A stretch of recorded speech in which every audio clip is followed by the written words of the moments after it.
നമസ്കാരം, സുമിയാണ്. Life of fun സുമിയുടെ പുതിയൊരു വീഡിയോയിലേക്ക് എല്ലാവർക്കും സ്വാഗതം. അപ്പോൾ ഇന്നത്തെ ഒരു വീഡിയോ എന്ന് പറയുന്നത് നമ്മൾ ഉച്ചക്കത്തെ ചെറിയൊരു വീഡിയോ ആണ് കാണിക്കുന്നത്. ഉച്ചക്കത്തെ ലഞ്ചിന് വേണ്ടിയിട്ട് നമ്മൾ നല്ല രടാറ് ബിരിയാണി ഉണ്ടാക്കാൻ പോവാണ്. അപ്പോൾ രാവിലെ തന്നെ അരേട്ടൻ പോയപ്പോൾ പറഞ്ഞു കുറേ നാളായാലും നമ്മൾ ബിരിയാണി ഒക്കെ ഉണ്ടാക്കിയിട്ടെന്ന്. അപ്പം ഞങ്ങൾക്ക് കുറച്ച് ദിവസമായിട്ട് പനിയും കാര്യങ്ങളൊക്കെ ആയിരുന്നു. അതൊക്കെ മാറി ഇപ്പോൾ എല്ലാം ഉഷാറായിട്ട് വന്നിട്ടുണ്ട്. അപ്പം ഞങ്ങൾക്ക് ഇങ്ങനെ എന്തെങ്കിലുമൊക്കെ സ്പെഷ്യൽ കഴിക്കാൻ വേണ്ടി തോന്നിയപ്പോൾ അരേട്ടൻ രാവിലെ പറഞ്ഞിട്ട് പോയി നമുക്ക് ബിരിയാണി ഉണ്ടാക്കണം എന്ന്. അപ്പം ഞാൻ വിചാരിച്ചത് ഉച്ചത്തേക്ക് നമുക്ക് നല്ല ബീഫ് ബിരിയാണി ഉണ്ടാക്കാന്ന്. അപ്പം നിങ്ങളും ഈ വീഡിയോന്റെ കൂടെ പോര്. അപ്പൊ നമുക്ക് നേരെ വീഡിയോയിലേക്ക് പോവാം. അപ്പൊ അതേ നമ്മൾ ബിരിയാണിക്ക് വേണ്ടിയിട്ടുള്ള എല്ലാ സാധനങ്ങളും ഇവിടെ റെഡിയാക്കി വെച്ചിട്ടുണ്ട്. ആദ്യം തന്നെ നമ്മൾ റെഡിയാക്കി വെച്ചിട്ടുള്ളത് ഉള്ളിയാണ്. വലിയ ഉള്ളി നല്ല നൈസായിട്ട് അരിഞ്ഞിട്ട് ഇങ്ങനെ വെച്ചിട്ടുണ്ട്. ഒരു 10 ഉള്ളി എടുത്തിട്ടുണ്ട്. എന്തിനാണ് 10 ഉള്ളി എന്ന് വെച്ചാൽ ഇതിൽ പകുതി നമുക്ക് വറുത്തെടുക്കണം. കാരണം ബിരിയാണി ഉണ്ടാക്കുമ്പോൾ നമ്മൾ കുറച്ച് വറുത്ത ഉള്ളി അതിൽ ചേർത്തുണ്ടാക്കുമ്പോൾ അതിന് പ്രത്യേക ഒരു ടേസ്റ്റാണ്. അങ്ങനെയാണ് ഒരു മലബാറൻ ബിരിയാണീൻ്റെ ഒക്കെ ടേസ്റ്റ് വരിക. അപ്പം ഞാൻ കാണിച്ചു തരാം, വഴിയെ കാണിച്ചു തരാം. പിന്നെ വേണ്ടത് തക്കാളി. ഇതേ 2 തക്കാളി സ്ലൈസ് ആക്കി വെച്ചിട്ടുണ്ട്. ബാക്കി കാര്യങ്ങൾ കൂടെ ഞാൻ കാണിച്ചു തരാം. കുറച്ച് മല്ലിച്ചപ്പ് അരിഞ്ഞു വെച്ചിട്ടുണ്ട്. ഇനി പുതിനയും കൂടി പറിച്ചുകൊണ്ടിട്ടുണ്ട്. നമ്മുടെ മുറ്റത്തുണ്ട്, അത് നമുക്ക് പോയി പറിക്കാം. പിന്നെ ഇത് കണ്ട ഓറഞ്ചാണെന്ന് തോന്നുമെങ്കിലും ഓറഞ്ച് അല്ല, നാരങ്ങയാണ്. നാരങ്ങ പഴുത്തു പോയതാണ് കേട്ടോ. നേരത്തെ ഞാൻ പറഞ്ഞ പോലെ തക്കാളി, ഉള്ളി, അതുപോലെ നമുക്ക് ആവശ്യത്തിനുള്ള ഓയില്, പിന്നെ തൈര്, ഇഞ്ചി വെളുത്തുള്ളി പേസ്റ്റ്, പിന്നെ അണ്ടിപ്പരിപ്പ്, മുന്തിരി. ബീഫ് ബിരിയാണിയാണ് നമ്മൾ ഉണ്ടാക്കാൻ പോണേ. അത്യാവശ്യം വലിയ സൈസ് ആക്കിയിട്ടാണ് കേട്ടോ കഷ്ണം നമ്മൾ മുറിച്ചിട്ടുള്ളത്. അപ്പോൾ ബീഫ് ബിരിയാണിക്കുള്ള ബീഫ്, പിന്നെ ഒരു 10-12 പച്ചമുളക് ചതച്ചത് കേട്ടോ. പച്ചമുളകാണ് നമ്മൾ ബിരിയാണിയിൽ ഇടുക, മുളക് പൊടി ഉപയോഗിക്കില്ല. പിന്നെ ആവശ്യത്തിനുള്ള അരി. ഇത് നമ്മൾ റൈസ് ഉണ്ടാക്കാൻ വേണ്ടിയിട്ടുള്ള സാധനങ്ങളാണ്. ബേ ലീഫ്, ഗ്രാമ്പു, കറുവപ്പട്ട, സ്റ്റാർ അല്ലെ തക്കോലം, ഏലക്ക, കുറച്ച് ഉള്ളി, പിന്നെ കുറച്ച് നെയ്യ്, അതൊക്കെ വേണം. പിന്നെ ഇതിൽ ആവശ്യമുള്ള സാധനങ്ങളൊക്കെ ഞാൻ വഴിയെ കാണിച്ചു തരാം കേട്ടോ. അപ്പോൾ ഇത്രയും സാധനങ്ങളാണ് നമ്മളിവിടെ സെറ്റ് ചെയ്ത് വെച്ചിട്ടുള്ളത്. അപ്പോൾ ബീഫ് ബിരിയാണി ആയതുകൊണ്ട് തന്നെ നമ്മളെ ബീഫ് ഒന്ന് വെന്ത് കിട്ടാൻ കുറച്ച് സമയം എടുക്കും കേട്ടോ. അപ്പം ഞാൻ ആദ്യം ചെയ്യാൻ പോണത് ബീഫ് കുക്കറിൽ ഇട്ടിട്ട് ഒന്ന് വേവിച്ചെടുക്കുകയാണ്. അപ്പം നല്ല സോഫ്റ്റ് ആയിട്ട് കിട്ടും. ആദ്യം ബീഫിൽ കുറച്ച് ഇഞ്ചി വെളുത്തുള്ളി പേസ്റ്റും കുറച്ച് കുരുമുളകും കുറച്ച് ഉപ്പും മഞ്ഞൾപ്പൊടിയും ബീഫിൽ നന്നായിട്ട് പുരട്ടിയിട്ട് നമ്മൾ കുക്കറിലിട്ടിട്ട് ലോ ഫ്ലെയിമിൽ ആദ്യത്തെ ഒരു വിസിൽ ഹൈ ഫ്ലെയിമിലും പിന്നെ ബാക്കി ഒരു 2-4 വിസിൽ ലോ ഫ്ലെയിമിലിട്ട് ചെയ്തിട്ട് വേവിച്ചെടുക്കുകയാണ് ചെയ്യുക. അപ്പോൾ നമ്മുടെ ബീഫ് നല്ല സോഫ്റ്റ് ആയിട്ട് കിട്ടും കേട്ടോ. അപ്പോൾ നമുക്ക് അതാദ്യം ചെയ്യാം. അപ്പം നമ്മൾ കഴുകി വെച്ചിട്ടുള്ള ബീഫ് കുക്കറിലേക്ക് ഇട്ട് കൊടുക്കാം.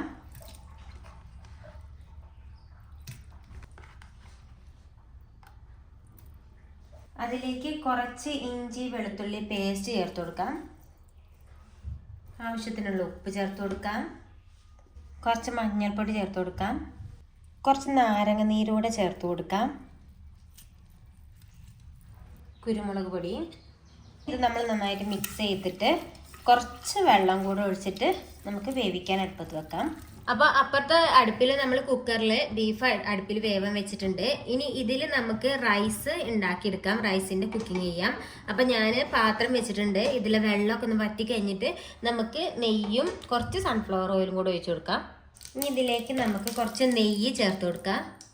അപ്പം നെയ്യ് ഒന്ന് ചൂടായി വരുമ്പോൾ നമുക്കിതിലേക്ക് കുറച്ച് ഓയിൽ ചേർത്ത് കൊടുക്കാം കേട്ടോ. കുറച്ച് മതി. ഓയിൽ ചേർക്കണമെന്നില്ല, നെയ്യിലുണ്ടാക്കിയാലും മതി ചോറ്. പക്ഷെ ഞാനൊരു ഇത്തിരി ഓയിൽ ചേർത്ത് കൊടുത്തിട്ടുണ്ട്. ഇനി ഇതിലേക്ക് നമുക്ക് നമ്മൾ എടുത്തു വെച്ചിട്ടുള്ള മസാലകളൊക്കെ ചേർത്ത് കൊടുക്കാം. അതായത് സ്പൈസസ്, ബേ ലീഫ്, ഏലക്ക, കറുവപ്പട്ട, സ്റ്റാർ, ഗ്രാമ്പൂ ഒക്കെ ചേർക്കാം. ജസ്റ്റ് ഒന്ന് ഇങ്ങനെ ചുറ്റിച്ചു കൊടുത്താൽ മതി. എന്നിട്ട് ഇതിലേക്ക് കുറച്ച് ഒരു പിടി ഉള്ളി, ഒരു പിടി ചെറുതായിട്ട് സ്ലൈസ് ചെയ്ത ഉള്ളി ചേർത്ത് കൊടുക്കാം. എന്നിട്ട് നമുക്കിത് നന്നായിട്ടൊന്ന് വഴറ്റിയെടുക്കാം. സാധാരണ നമ്മൾ ബിരിയാണി ഉണ്ടാക്കുമ്പോൾ 2 തരത്തിൽ റൈസ് ഉണ്ടാക്കാൻ പറ്റും. ഒന്നെന്ന് പറയുന്നത് നമുക്ക് പാകത്തിനുള്ള വെള്ളം, അതായത് 1 കപ്പ് അരിയാണെങ്കിൽ 1.5 കപ്പ് വെള്ളം ഒഴിച്ചിട്ട് അങ്ങനെ വറ്റിച്ചെടുക്കാൻ പറ്റും ചോറ്. അല്ലെങ്കിൽ നമ്മൾ ഒരുപാട് വെള്ളം ഒഴിച്ചിട്ട് അതിൽ നിന്ന് പിന്നെ ചോറ് ഊറ്റിയെടുത്താലും മതി. പക്ഷെ ഞാനിവിടെ ഉണ്ടാക്കുന്നത് നമ്മൾ വറ്റിച്ചെടുക്കുകയാണ് ചെയ്യേണ്ടത്. അതാകുമ്പോൾ ഒന്നും കൂടെ ടേസ്റ്റ് കൂടുതലാണ്. എല്ലാം നമ്മൾ ആഡ് ചെയ്യുന്ന എല്ലാ സ്പൈസും നെയ്യും ഒക്കെ ആ ചോറിൽ അതിൻ്റെ ടേസ്റ്റ് കിട്ടും. അതുകൊണ്ട് ഞാൻ വറ്റിച്ചെടുക്കാനാണ് പോണത്. ഇപ്പോൾ ഉള്ളിയൊക്കെ ഏകദേശം ഒന്ന് വഴഞ്ഞ് കിട്ടിയിട്ടുണ്ട്. ഇത്ര മതിയിട്ട് ഒരുപാട് സോഫ്റ്റ് ആവുമെന്ന് വേണ്ട. ഇതിലേക്ക് ഇനി നമുക്ക് അരി ഇടാം. ഞാൻ 3 ഗ്ലാസ് അരിയാണ് കേട്ടോ ഇവിടെ എടുത്ത് വെച്ചിട്ടുള്ളത്. കഴുകി എടുത്ത് വെച്ചിട്ടുണ്ട്. അത് ഇതിലേക്ക് ഇടുകയാണ്. കൈമ റൈസ് അല്ല, നമ്മൾ ബസ്മതി റൈസ് ആണ് ഉപയോഗിക്കുന്നത്.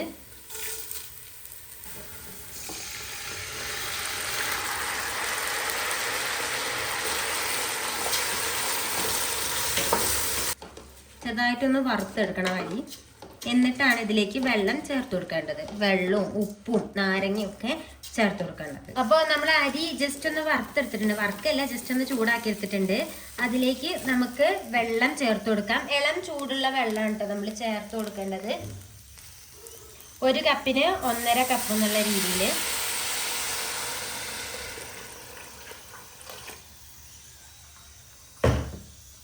എന്നിട്ട് നന്നായിട്ടൊന്ന് ഇളക്കി യോജിപ്പിക്കുക.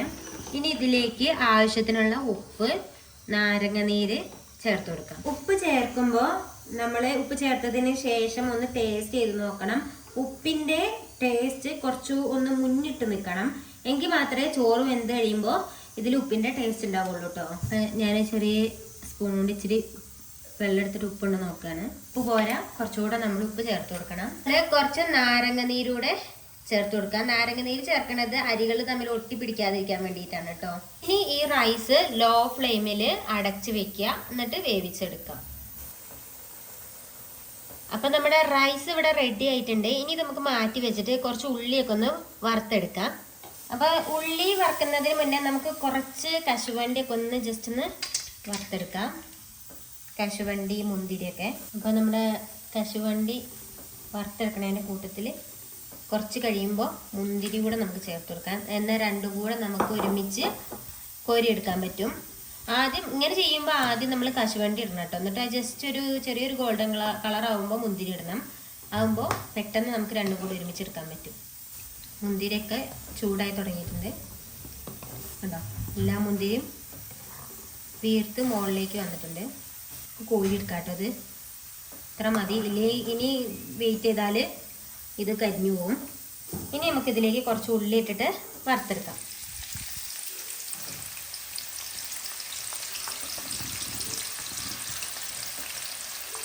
അങ്ങനെ നമ്മൾ ഉള്ളിയൊക്കെ വറുത്തെടുത്ത് കഴിഞ്ഞു. ഇനി നമുക്ക് ബീഫ് ബിരിയാണീൻ്റെ മസാല റെഡിയാക്കാം. അതിന് വേണ്ടിയിട്ട് നമ്മൾ പാത്രം വെച്ചിട്ട് എണ്ണ ഒഴിച്ചു കൊടുത്തിട്ടുണ്ട്. എണ്ണ ചൂടായിട്ട് ഇതിലേക്ക് നമ്മൾ സ്പൈസസ് ചേർത്ത് കൊടുക്കാം.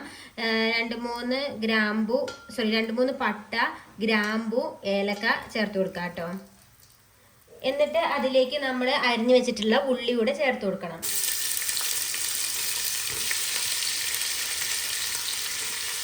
ബിരിയാണീൻ്റെ പ്രത്യേകത എന്താണെന്ന് വെച്ചാൽ ഉള്ളി നല്ലോണം വഴണ്ട് സോഫ്റ്റ് ആയിട്ട് വരണം കേട്ടോ.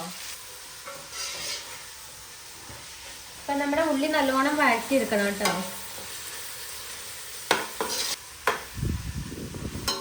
അപ്പം നമ്മുടെ ഉള്ളി നല്ലോണം വഴണ്ട് വന്നിട്ടുണ്ട്. ഇതിലേക്ക് നമുക്ക് ഇഞ്ചി വെളുത്തുള്ളി പേസ്റ്റ് ചേർക്കാം. നന്നായിട്ട് ഇളക്കി കൊടുക്കാം. ഇഞ്ചിൻ്റെയും വെളുത്തുള്ളിൻ്റെയും പച്ചമണം മാറുന്നത് വരെ ഇളക്കി കൊടുക്കാം. പിന്നെ ബിരിയാണി ഉണ്ടാക്കുമ്പോൾ നമ്മൾ മുളക് പൊടി ഉപയോഗിക്കുന്നില്ല കേട്ടോ. അതിന് പകരം നമ്മുടെ എരിവനുസരിച്ച് പച്ചമുളക് ചതച്ചതാണ് ചേർത്ത് കൊടുക്കുക. അപ്പം നമുക്കിതിലേക്ക് ഇനി പച്ചമുളക് കൂടെ ചേർത്ത് കൊടുക്കാം. പച്ചമുളക് ചതച്ചത്,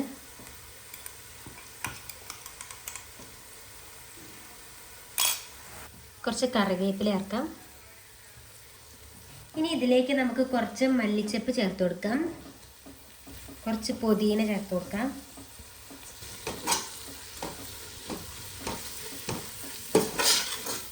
മല്ലിച്ചപ്പും പുതിനയും വാടി വരുമ്പോൾ നമുക്ക് ഇതിലേക്ക് തക്കാളി ചേർത്ത് കൊടുക്കാം കേട്ടോ.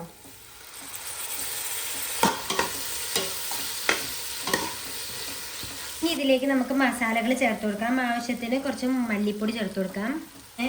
കുറച്ച് കുരുമുളക് പൊടി, ഇതൊക്കെ നമ്മുടെ എരിവിനനുസരിച്ച് ചേർത്ത് കൊടുക്കണം. പിന്നെ ഗരം മസാലപ്പൊടി, പിന്നെ മഞ്ഞൾപ്പൊടി. നേരത്തെ ഞാൻ പറഞ്ഞു നമ്മൾ മുളക് പൊടി ചേർത്ത് കൊടുക്കില്ല എന്ന്. പിന്നെ ആവശ്യത്തിനുള്ള മഞ്ഞൾപ്പൊടി കൂടെ ചേർത്ത് കൊടുക്കാം. നന്നായിട്ടൊന്ന് മിക്സ് ചെയ്ത് കൊടുക്കാം.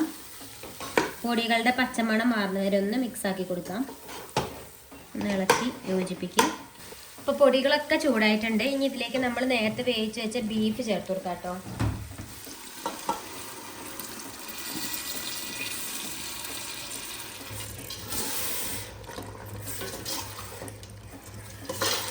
ഇനി ഇതിലേക്ക് നമ്മൾ നേരത്തെ വറുത്ത് വെച്ചിട്ടുള്ള ഉള്ളി ഇതാക്കണേ. ഈ ഉള്ളി ഇങ്ങനെ പൊടിച്ചിങ്ങനെ ഇട്ട് കൊടുക്കുക. ഇതിനെ ബിസ്ത എന്നാണ് പറയുക. ഇത് ചേർത്ത് കൊടുക്കുമ്പോഴാട്ടോ നമ്മളെ ബിരിയാണിക്ക് ഒരു ടേസ്റ്റ് വരിക. ഇനി ആവശ്യത്തിനുള്ള കുറച്ച് തൈര് കൂടെ അതിൽ ചേർത്ത് കൊടുക്കാം. എന്നിട്ട് ഇത് നല്ലോണം യോജിപ്പിച്ചിട്ട് നമ്മൾ ഉപ്പുണ്ടോ എന്ന് നോക്കണം. കാരണം നമ്മൾ ബീഫ് വേവിച്ചപ്പോൾ അതിൽ ഉപ്പിട്ടിട്ടുണ്ടായിരുന്നു. ഇളക്കി കഴിഞ്ഞിട്ട് നമ്മൾ ഉപ്പ് ഉണ്ടോ നോക്കണം. ഉപ്പിലേക്ക് കുറച്ച് ഉപ്പിട്ട് കൊടുക്കണം. അപ്പം നമുക്ക് കുറച്ച് ഉപ്പ് കൂടെ ചേർത്ത് കൊടുക്കാം. അപ്പം നമുക്കിതിലേക്ക് ചോറ് ഇട്ട് കൊടുക്കാം. നമ്മൾ ചോറൊന്ന് ഇളക്കി കൊടുക്കണേ. കാരണം ഞാൻ ഇട്ടപ്പം അങ്ങനെ പാത്രത്തിൽ നിന്ന് വീണു. ഇങ്ങനെ പൊടിച്ച് ഇടാൻ പറ്റിയില്ല. നിങ്ങളിടുമ്പോൾ പൊടിച്ചിടണം. എന്നിട്ടിങ്ങനെ ഇളക്കിയിടണം. നമ്മൾ ചോറ് ഇട്ടിട്ടുണ്ട്. 2-3 ലെയർ വേണമെങ്കിൽ ഇടാം കേട്ടോ. ഞാൻ കുറച്ച് ചോറ് ഉണ്ടാക്കിയിട്ടുള്ളൂ, അപ്പം ഒറ്റ ലെയർ ഇട്ടുള്ളൂ. ഇനി ഇതിൻ്റെ മുകളിലേക്ക് നമുക്ക് കുറച്ച് ഡെക്കറേറ്റ് ചെയ്യാം. കുറച്ച് മല്ലിയില ഇടാം. ബിരിയാണിക്ക് മല്ലിയിലും പുതിനയൊക്കെ മസ്റ്റാണ് കേട്ടോ, എന്തെങ്കിലും ടേസ്റ്റ് ഉണ്ടാവുള്ളൂ. നമ്മൾ വറുത്ത് വെച്ചിട്ടുള്ള അണ്ടിപ്പരിപ്പ്, മുന്തിരി ഇതൊക്കെ ചേർത്ത് കൊടുക്കാം. പിന്നെ വറുത്ത് വെച്ചിട്ടുള്ള ഉള്ളി മുകളിലിട്ട് കൊടുക്കാം. നമ്മൾ കുറച്ച് നെയ്യൂടെ ഇതിൻ്റെ മുകളിലിട്ട് കൊടുക്കുകയാണെങ്കിൽ നല്ലൊരു ഫ്ലേവറും നല്ലൊരു ടേസ്റ്റും ഒക്കെ വരും കേട്ടോ. അപ്പം എല്ലാവരും ഇതേപോലെയൊക്കെ ഒന്ന് ട്രൈ ചെയ്ത് നോക്കണേ ബിരിയാണിയൊക്കെ.